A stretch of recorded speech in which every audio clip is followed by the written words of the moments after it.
The Green Bay Packers, the cream of the crop in the NFC this year, and rested after getting a bye for being the #1 seed, welcome in the LA Rams, whose defensive dominance not only got them into the playoffs, but also got them a playoff win over the Seahawks last week. Throw the bubble, it picked, and he's gonna house it! LA's pass D once again showed up big, holding Russell Wilson to under 175 yards passing and a rating under 75. These defenders for the Rams are so well coached, so disciplined. Their pass rush also looked almost unstoppable. Aaron Donald picking up 2 sacks and the Rams getting to Wilson 5 times. The All-Pro gets him again. This is just one of the big-time matchups in this game. LA finishing second this year in sacks. Wilson sacked. Aaron Donald was a force as usual, not only wrapping up Wilson twice in their playoff win, but coming up with 13.5 plates of saccaroni and cheese for the season, leading all D linemen in pressures as well. This #1 ranked defense has come out flying here. Donald, though, left the game last week with an injury and didn't come back. We don't know the status of Aaron Donald. Even if Donald is good to go, though, getting to Aaron Rodgers is going to be a challenge. Lofts it over the middle. Touchdown! Packers this year allowing the second fewest sacks in the NFL. Rodgers boots left, throws left side of the end zone.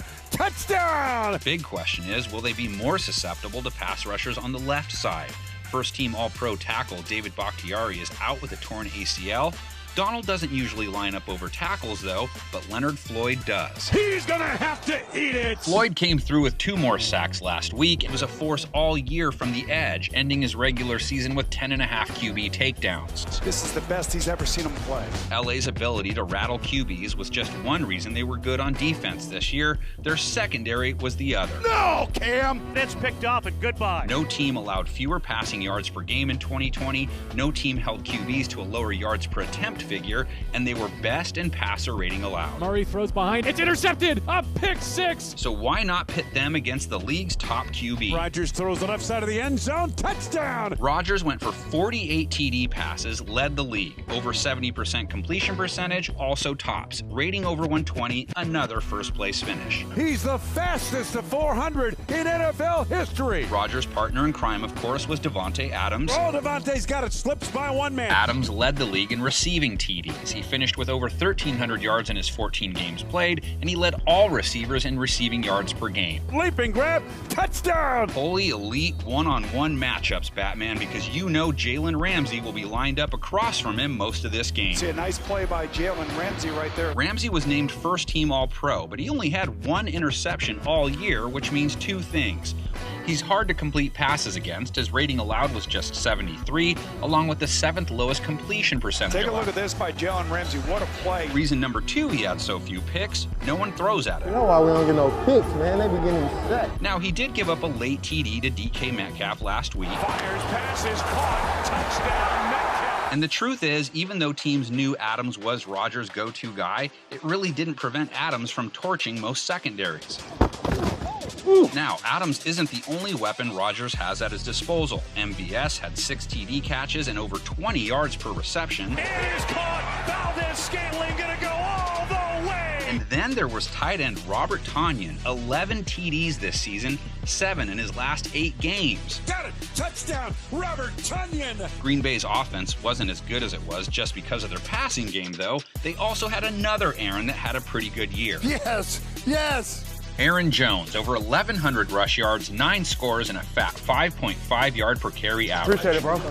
Yes, sir. If you go off last week, Jones could do some damage. LA gave up over 5 yards a run to Seattle. Chris Carson and an assist by Russell Wilson. If you go off their season numbers, though, different story, as they were one of the hardest teams to scratch out yards against on the ground. Mostert hit in the backfield. He fumbles. It's scooped by Troy Hill to 20. So, being they were elite at stopping both the run and the pass, it makes sense they were the hardest team to move the ball against, the hardest to score on. Batted and intercepted. The Packers' offense, most points per game in the NFL in 2020, 5th most yards per game.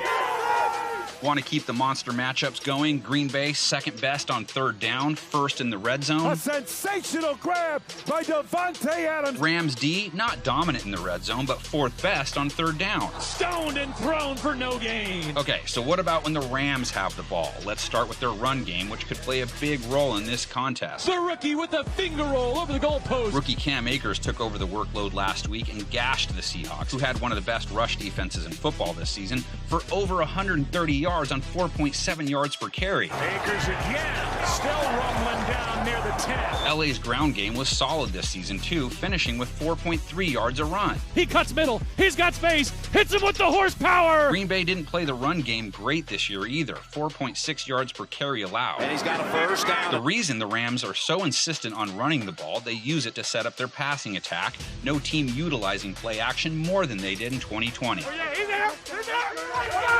The Packers, middle of the pack, defending play action. Wow, what a great catch to finish that. Green Bay's numbers against the pass were generally in the same territory too, 15th in rating allowed, 18th in yards per attempt allowed, 22nd in yards per catch allowed. To the end zone, touchdown! They won't be up against an elite passing offense, though. Jared Goff struggling most of 2020, just 20 TDs, 13 INTs, and a rating of just 90. Pressure, Goff got hit, intercepted by Javon Kinlaw! Goff wasn't even supposed to play last week. He only came in after John Wolford got knocked out of the game.